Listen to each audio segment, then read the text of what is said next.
Okay, we're going to actually do a podcast variant on. It's sort of like a cross between live stream and a single video on a single topic. We're going to do a podcast, which basically means I'm going to cover multiple topics, and I'm going to start at the beginning of everything with the history of the channel and a bit about where we are and what we discuss and how we got to this point. And then I'm going to go through a few issues that are at current and a few of things that are going on right now that I think are big talking points. And yeah, let's see if we can do it in about half hour, 40 minutes. This is take two. I've already screwed this up once, so let's just give this a go.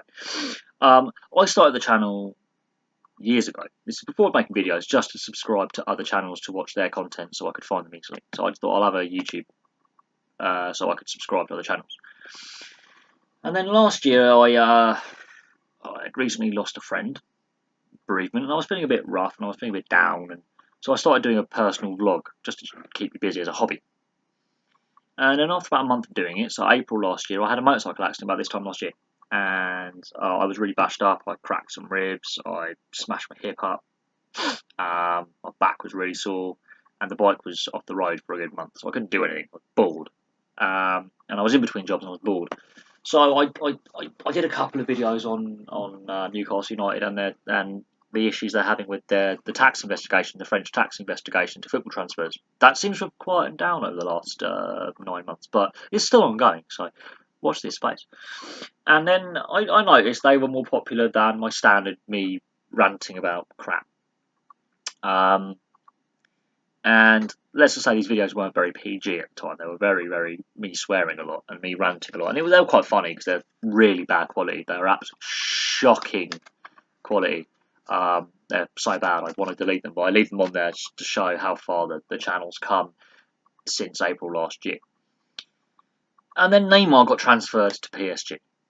And that was the most popular video I'd done up to that point. And I bear in mind, at this point, I had like 10 subscribers, and they were all my friends, and they were all just like, this guy's a nutter, this guy's a lunatic, we'll make him look good so we can get some money, we can get the 10,000 view count, and then he can get some cash, and he can do something. Just as a joke, they were supporting me out of just, God, you are special. And then, this is why I'm doing this podcast today, was the Mark Sampson sacking from the England women's job, football. That was the first video to get over 100 views.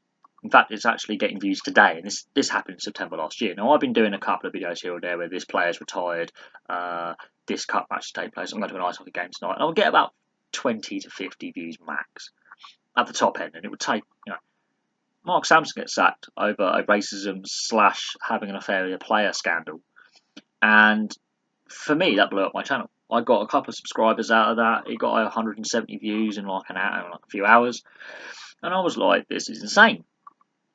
This is absolutely mad. I was not expecting it to do as well as it did. And then I thought, sod it, I'm going to stick to sports completely. I already decided to do that after Neymar's moved from PSG, but I thought, right, let's really look at sports daily. Let's do a video a day on sport, not just one every few days. I feel like I'm going to do a minimum of video a day. And then Rugby League World Cup came, covered that, thousands of views on videos. That's when it really went mad. But Mark Sampson getting sacked was the catalyst to drive me. And my mates at my work at the time, like my mate Bart, he was like, "Yeah, I'll follow you." Hi Bart. I know he still does occasionally, and he still watches occasionally, so I'm saying hello. And he's a Man United fan, and he's Polish, so it's hilarious. And he occasionally comments on the videos and stuff, and says hi and bits like that. And he found it funny that I didn't cover enough German football or enough Polish football, things like that. And it's difficult to cover every league and every sport, and that's a big story to have. But then the Rugby League World Cup happened, and that exploded. And then I lost the job at the warehouse I was at. I got laid off, and I had a good month and a half of twiddling my thumbs waiting for my new job to start, because that's when my contract was at this legal office that I was at. So regular viewers of the channel will know I was working as a paralegal for a while. At the end of last year, beginning of this year, and so I could devote a lot of time to the channel, and I really blitzed the content, and hence the Rugby League World Cup. Hence I got monetised at the time, and then I started working as a paralegal, and I kept making videos in the evening after work. I'll come in, make a video or two, check the news headlines, carry on again, video a day, And then I lost that job. Again, laid off. Pain in the arse. And I was a bit disheartened. And then the news came through of the Logan Paul and then the demonetisation. So I tried to blitz it. I tried to get videos out there, and I just could not make the subscriber count or the view hours. But now where we're sitting now, with the amount of subscribers we have now, we're doing all right. We've grown the channel massively in the last 3 months. Massive growth on the channel. We've tripled the size of the channel in like 2 months. It's been a hard graft, but because I don't start my new job till Monday, I've had 3-4 months to really focus on the channel, and now I know that I can work around my work hours. I know what hours I'll be working, and I know what days I'll be working, which is great. They're fixed hours, fixed days, which is brilliant, and I can work the channel around that. And so this is where the channel's got to. We've really grown a lot, and I'm really proud of everyone who's bought in. And I cover, as people have found out, regular subscribers and people who maybe watch this for the first time, just look at all the different sports I cover. And we're going to go through some of these issues now in the podcast. We're going to go through a series of sports. I'll do a brief topic on each sport that is an issue at the moment. And then we'll wrap it up later on. But let's start with Israel Folau and the rugby union. That's something we're going to start with, because it links into next year's World Cup. And we've done the brief intro now, so now we're on to the various sports issues that are currently going on now, that are a big thing right now. Israel Folau and his rants about homophobia. Well, his rants about gays, anti-gay stance.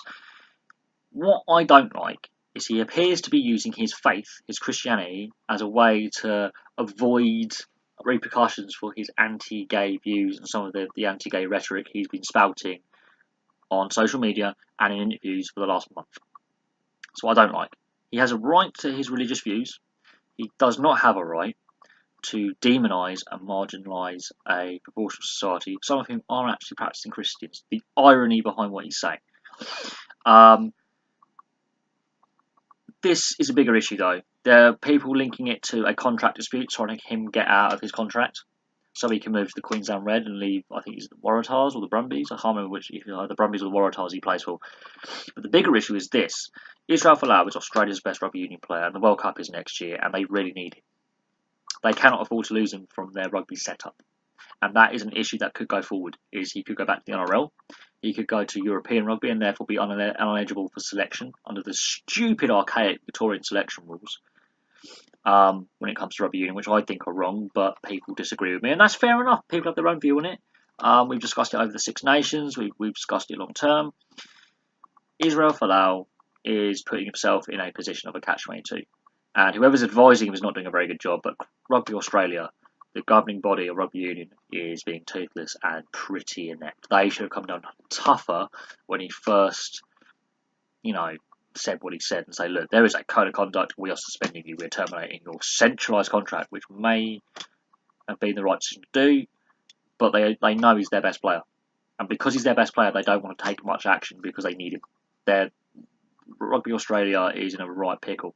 They've really not fought the Super Rugby corner for the Western Force well.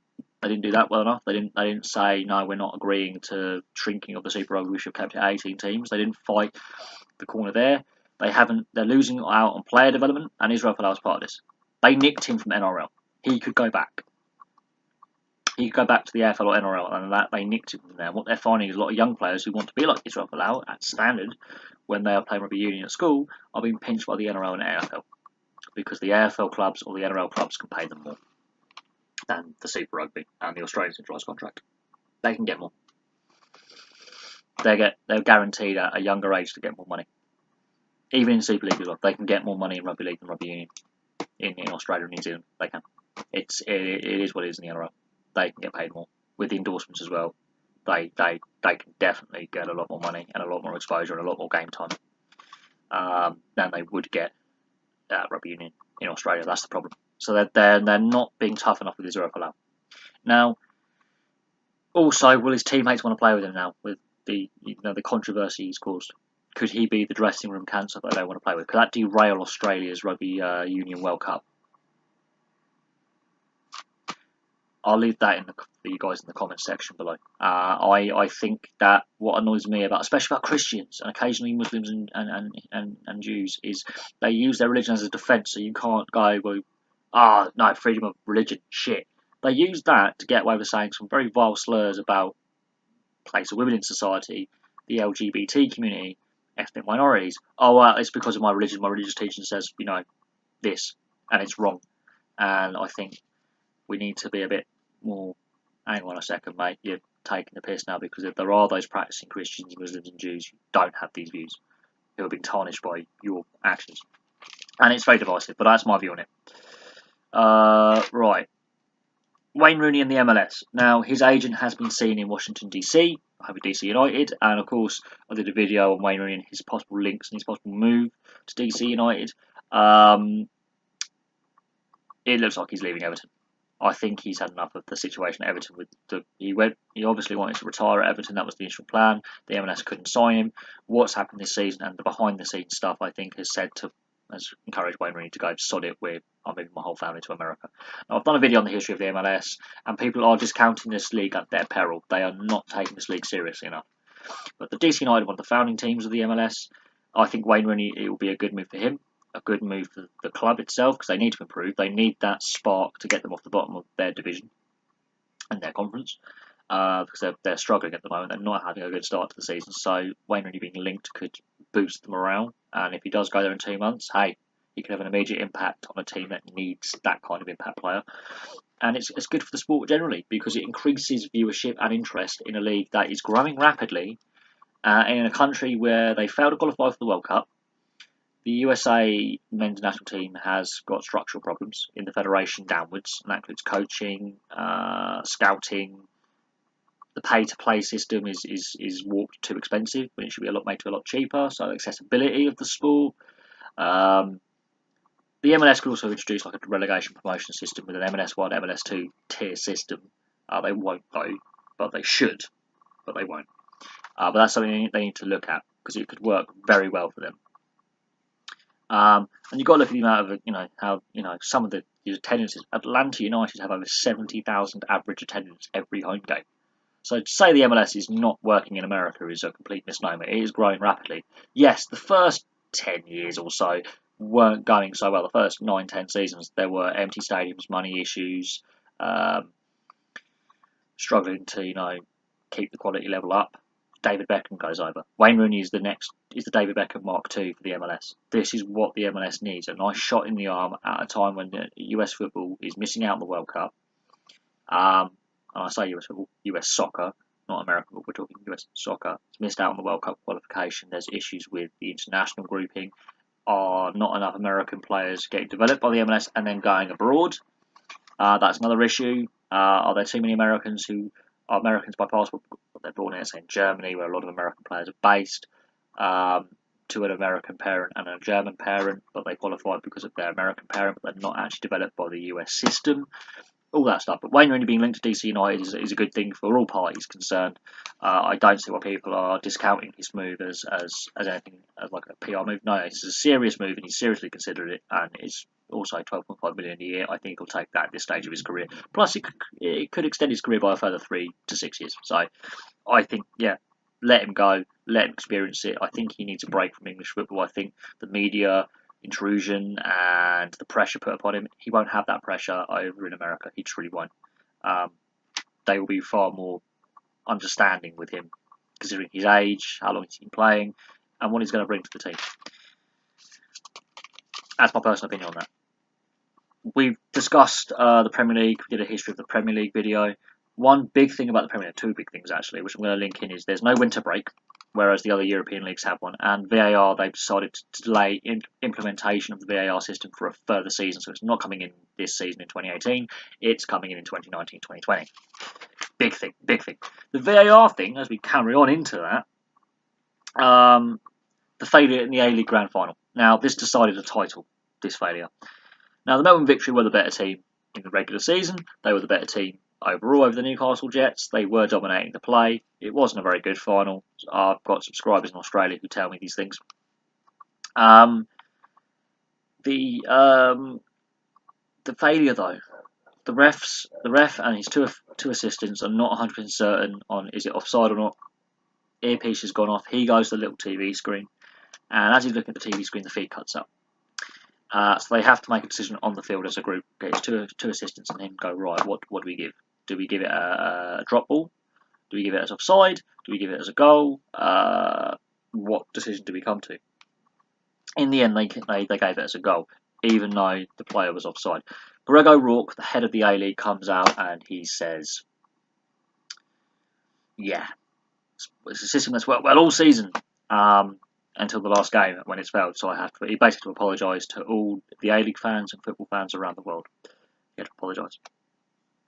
This is a concern I have going into the World Cup, is that the Australian League has been trialling it. We, over here in England, have been using it in the FA Cup games. And the German Bundesliga has been doing it in their league. So only 3 federations have been trialling it that I'm aware of. There could be more. And please feel free in the comments section to say which leagues are trialling it.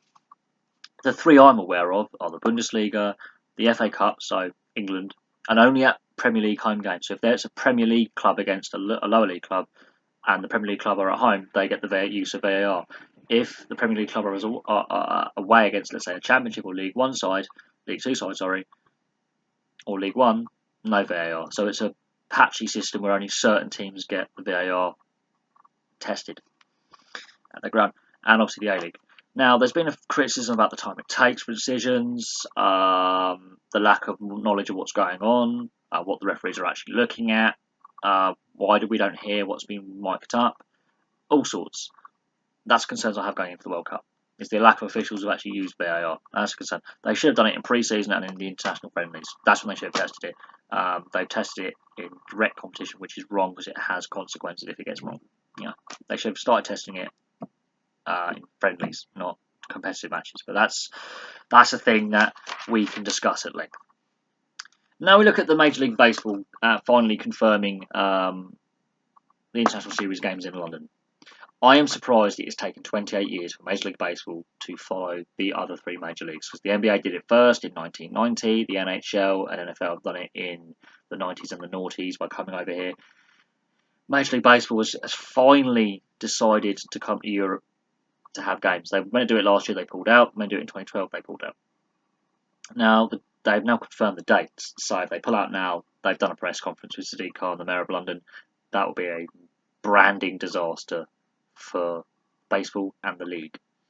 They've confirmed the 29th, 30th of June next year, 2019, as the dates they're having the Boston Red Sox play the New York Yankees in a 2-game series as part of their regular home-away series. They've confirmed it.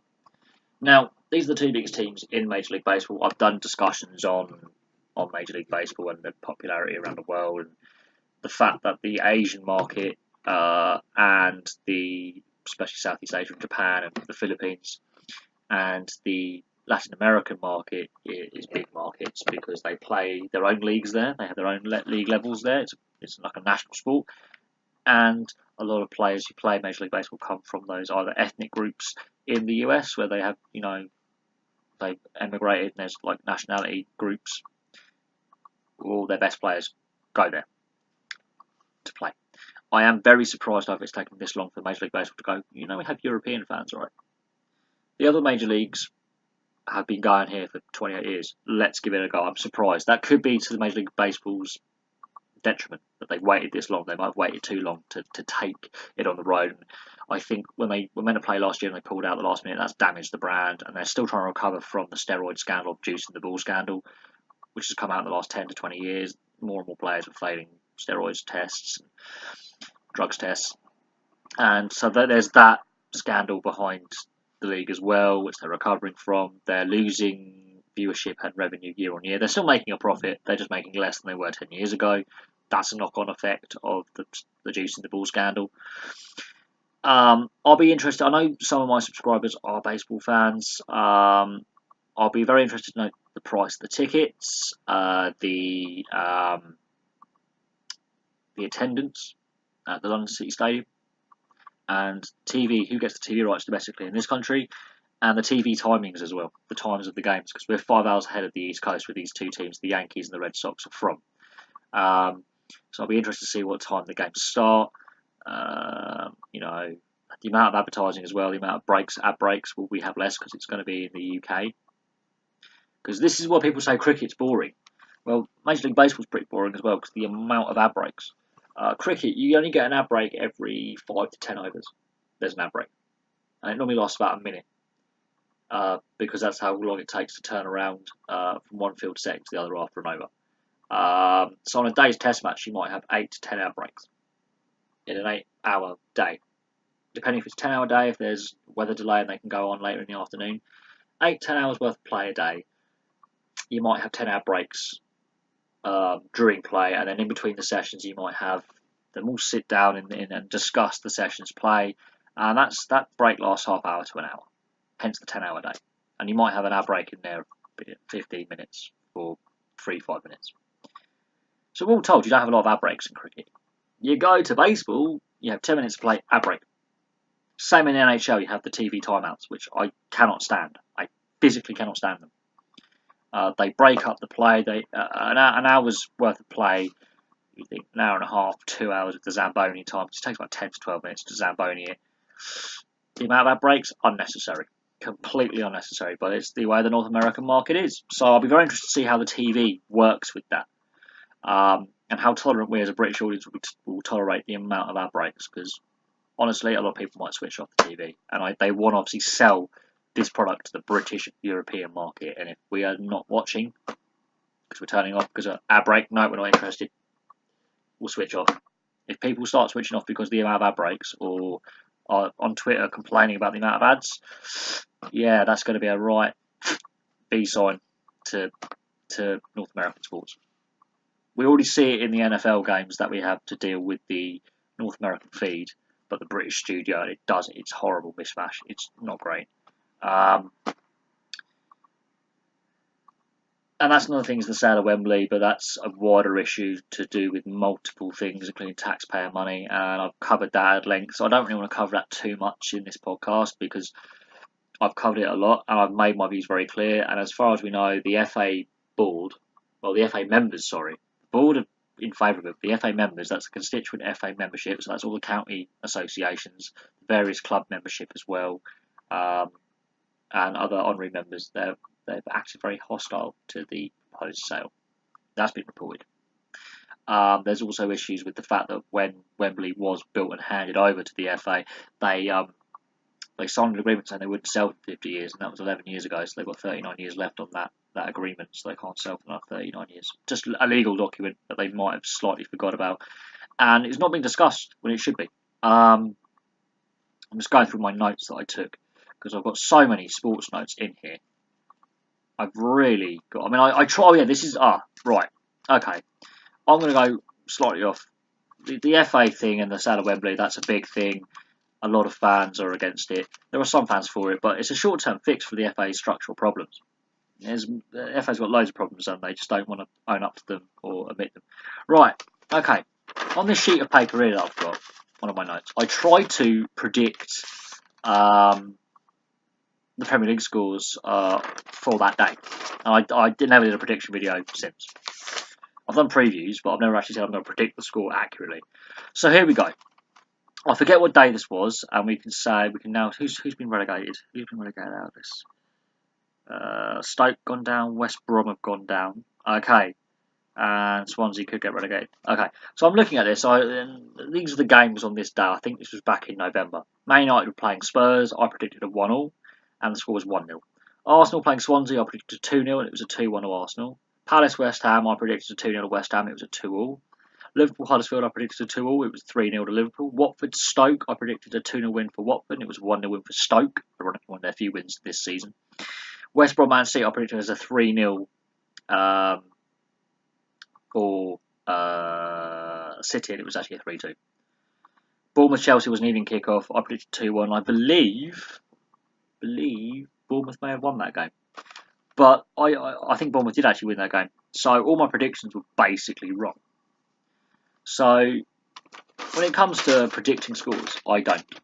I might preview a game saying I think this team may have a better chance of winning, but I don't say they're going to win 2-1, or if it's rugby, they're going to win 3 tries to 1, it's going to be 15-5, all the conversions we missed. I don't predict because I did that based on form. I did that looking at, you know, who was injured, who was playing, you know, team selection, the whole bloody lot, and I got no scores right. I think I got the Bournemouth Chelsea score right. I can't remember, honestly. I really cannot honestly remember. That was back at the end of last year, this season. That was in November, December time. And yeah, sports predictions. Don't do them. Just don't do them. It's complete and utter farce. But yeah, no, I've covered a lot. And now that I'm going to finish off by discussing why I don't do a lot of videos on the teams I support. I've done more lately on the NHL team that I support, partly because it's the playoffs, and partly because the people seem to like my Winnipeg Jets and the related videos to the players. But in the whole, I support Blackburn Rovers in English football, ex-Premier League champions years and years ago, but just got promoted. Yes. I follow the Exeter Chiefs in the rugby union, and they're doing so well. National champions, come on. And I follow the Canberra Raiders in the rugby league, and I follow the Blackpool Bees in my local ice hockey league here in the UK, and I obviously follow the Winnipeg Jets in the NHL.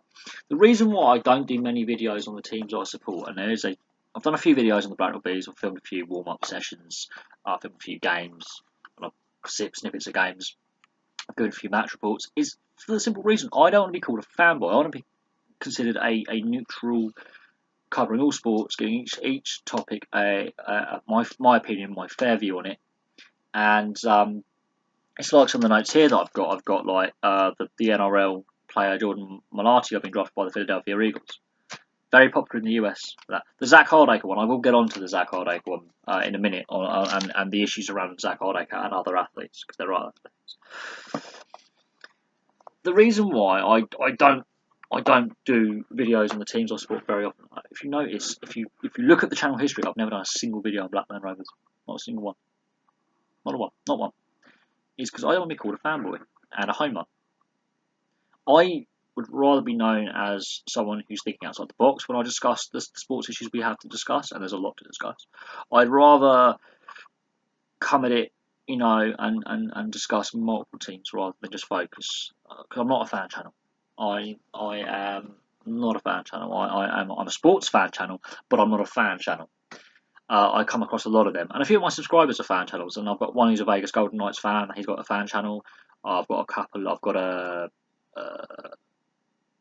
Chelsea fan channel that subscribe, and I've got to know the guy quite well. And we have great discussions on live streams, and I watch his live streams and he watches mine, and it's really, we have some interesting discussions. The reason why I try and okay, the Winnipeg Jets is a different one because this year they are having a superb season and they're on the verge of making the conference final in the NHL Stanley Cup playoffs. They finished second overall in the league for points. They were just behind Nashville. They got recorded the most wins this season. They've had an amazing season. I think they can carry it on for years to come.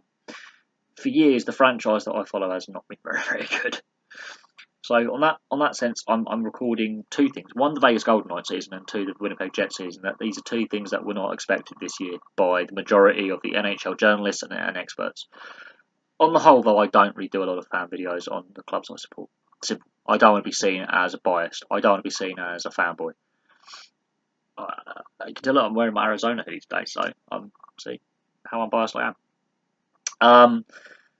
But yeah, that's my little thing on that. Although I have covered the leagues these teams play in, I have covered other teams as well in those leagues, so I'm as neutral as I possibly can be. I've only done, I think, 2 videos on the Canberra Raiders, and that was to do with a rugby league series of videos I was doing at the time before this season started. And I will be doing another video on where the teams will stand. I think this weekend, I believe, I would, because it's the Indigenous round. So I'm going to see where the teams stand after the Indigenous round and see where they compare to where I predicted teams would be. Because there have been some real big surprises this season with some teams really not performing at all, and other teams achieving more than I thought they would. So that'd be something interesting to look at, and a real surprise for me in where some teams have fallen back and some teams have driven on. But yeah, no, the channel itself. I mean, let's go back to the channel quickly and let's finish up on the channel. The live streams we've had have been amazing. We've had a couple of idiots on them, but in the main, the live streams have been really, really good and really, really worthwhile. And you guys who regularly contribute have been brilliant. Anyone who's new, we picked up a lot of subscribers through live stream. Again, I cannot stress how fun it has been doing them. I really enjoy doing them. And this podcast is sort of a hybrid of what I normally discuss. Let's quickly talk about the Zach Hardacre thing. Zach Hardacre, I've been following his little tale of woe since it broke last year when he was caught doing cocaine. Normally I'll do a video on that, and then the ban comes out. I'll follow up the story with another video. Okay, right, he's been caught, he's been suspended, he's been banned, his future's in doubt, and now it's, I've been following it week by week. So I've been updating the video thread, and the Zach Hardacre one has been very, very interesting. While I'm not a fan of Zach Hardacre, he's a damn good player. Let's not hide. Let's not beat around the bush. I have a mate who is a Castleford fan, so I feel sorry for him in the sense that the whole Zach Hardacre thing clearly overshadowed that grand final, cost him the grand final. They were clearly distracted. It was clearly playing on the playing group. I think there's a wider issue within rugby league to do with the use of recreational drugs. Zach Hardacre is one of many in the last 18 months who've fallen afoul of recreational drug use. There is a wider issue at play, but he has been linked with a move to Wigan on the 7th of November when his ban expires. He has been rumoured to have a link. And it's really interesting considering that he's had so many behavioural issues. He's had this little note here. You can read that if you can focus. You can read that. There you go. That player has had so many issues when he was at Leeds, when he was at Penrith, and at Castleford. For some reason, rugby league seems to give players more chances than rugby union, football, cricket. When players misbehave in rugby league, they seem to get welcomed back in open arms every time they come back from the suspension, and it's a worrying trend in my eyes. I think these players have played a lot of money on the top end professional contracts. They're paid a lot of money in rugby league terms, the top end stars, and some of them really do misbehave big time. Todd Carney, for example, he's a issue for the NRL, and this is a big problem as well. But I followed the whole thing from when the story broke to now. I've followed it step by step, and I will continue to do so. So when he does get signed, if he does get signed by Wigan, then I'll follow his progress. I'm not a Zach Hardacre fan, but I feel it's a position I'm in as a YouTuber to be objective and to do it. And that comes up on live stream as well. Like issues like that will come up regularly on live stream. Like, what's your view on this player or Israel Folau or Zach Hardacre or whoever it is and whatever scandal they got involved in? Like the Australian cricketing ball tampering, that has had knock-on effects. And now you look at Israel Folau with the rugby union in Australia. Australian sport is in a real pickle right now because you've got the Todd Carney thing going on in the NRL with other issues and other scandals as well. You've got rugby union not really disciplining Israel Folau, and then you've got Cricket Australia, which has clearly got problems where they've had to basically say, come out and completely say, we've got a change of culture here, we've got a problem, and we're going to suspend our 3 best batsmen for about a year. Australian sport needs a good news story, and I have a lot of Australian subscribers, and they do regularly contribute to live streams, and when I post videos, they contribute comments and discussion points, and they do interact.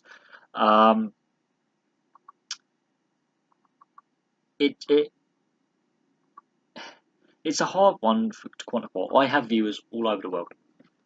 I have viewers from New Zealand from the South Island of New Zealand to Canada, in the middle of nowhere, in Manitoba and Yukon, probably. I've got viewers in Finland to California. I've got viewers all over Europe. I've got viewers in South Africa. I've got viewers in South America. Whether I've got subscribers is another thing, because some of them don't publicly list their subscription status, which is a pain in the arse, because I would like to know what country's got the most subscribers and all that kind of stuff. But it is really interesting how wide a range, it's humbling for me, because I still do this as a hobby. And I've been asked the question by one of my subs, If YouTube was to pay you a good amount of money, would you do it as a full-time job? And of course I would. Of course I would. I mean, yeah, I've got a short-term contract coming up for a bit of this summer, starting Monday. But if I got remonetized and I could earn a decent living off it, yes, I bloody well would. I would take it with both hands. I mean, yeah, okay, you've got to pay your own tax and you've got to declare it all and declare yourself self-employed. But yeah, if I could get a decent living off YouTube, I would do it. But I do this as a hobby, and that's probably why I enjoy it more. When I was monetized, I found it like I had to make content every day, and I didn't enjoy it as much. But now, since I've been demonetized due to the Logan Paul controversy and the change of the rules, I've found that I'm enjoying YouTube more again. I've found that the channel's growing more. I've found that I can occasionally lose a subscriber here or there, but I normally gain 5 for every subscriber lost. That's what I found. If I lose 1, I gain 5. So for those who decided to desubscribe the channel, I don't blame you. I'm not saying that my view is going to be, to everyone's liking. I'm not saying you have to like what I do. I mean, you can disagree and you can place your comments. But I did a video on like the channel viewership, like where people are from, where my viewers are from, my channel viewership. And if you can look, I don't know if you can see all the data here though. There's the numbers. I've got to try and blank the sun out. There you go. So if you can see that channel viewership, you've got the last month's top 12 countries and then the overall top 12 countries or territories. And there are some notable, glaring exceptions, and there's some really, really interesting additions. There's some countries that really surprise me with the amount of people who view, and there's some countries that surprise me with the people who don't view. And I'm surprised that I've been watching 171 countries and territories around the world. I'm humbled by it, and I'm not a big channel. I'm not a big channel at all. There are some channels that I subscribe to that are massive, and there's other ones that even they themselves say we're not a big channel when they are 10, 20, 30 times the size of mine, 100 times. And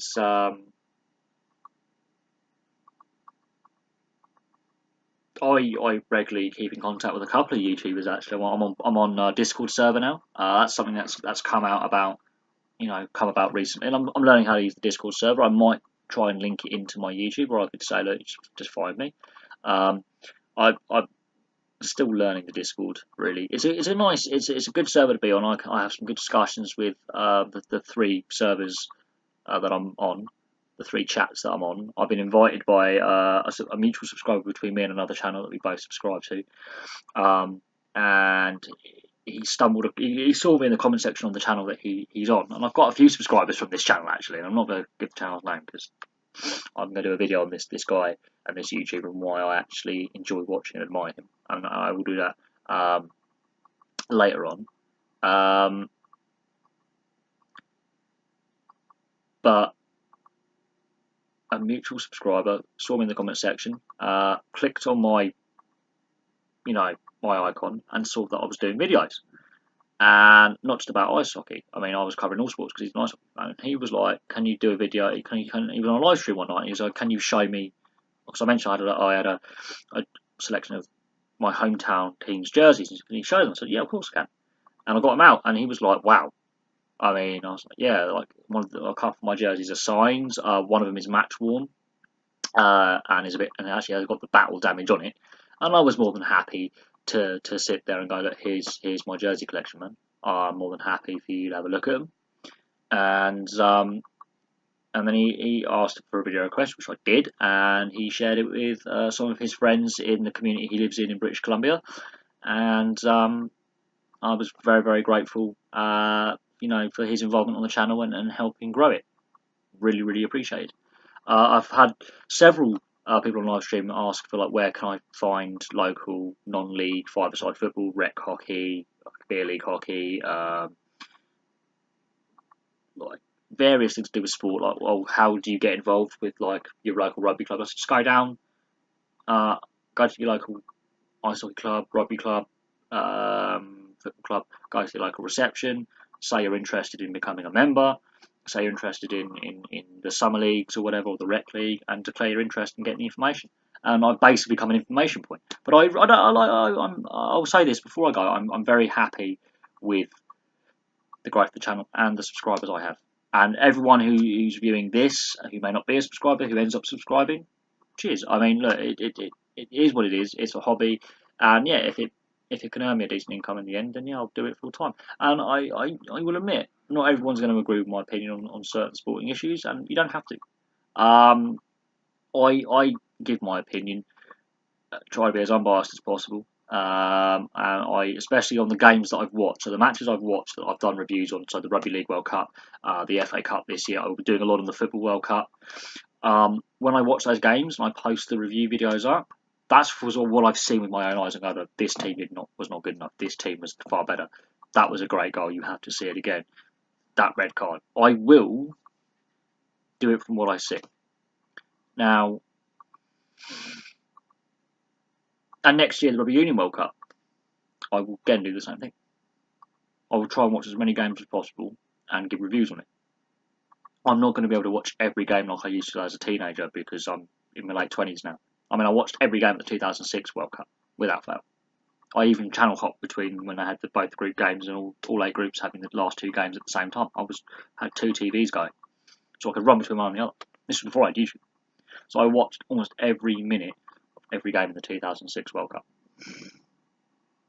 I watched every game in the 2010 World Cup. So I have that kind of on my rap sheet, so I did not miss a single game at X World Cup, X World Cup, X World Cup. Be it rugby or rugby league, rugby union football, I watched so much of it that people ask, well, how do you keep all the sports knowledge? Because I watch a lot of bloody sport because it's a thing. It's a hobby. I find it enjoyable. But anyway, thank you to everyone who's made it 40 minutes and 20 odd seconds to this point. I hope I haven't bored you to death with my podcast. I hope you enjoyed it. And we might have maybe a monthly podcast coming up. This is, the first podcast I've done. So I really appreciate you guys sticking with me this long. If you're new to the channel, you've just found it and you've been just listening for like the last 40 odd minutes, feel free to like and subscribe. You can disagree with me on here. You can have a debate with me on here. This is what the channel's all about. And if you've got any comments, whack them in below, and I'll have some more videos and more podcasts coming up for you soon. Thank you very much for watching, and I'll see you soon.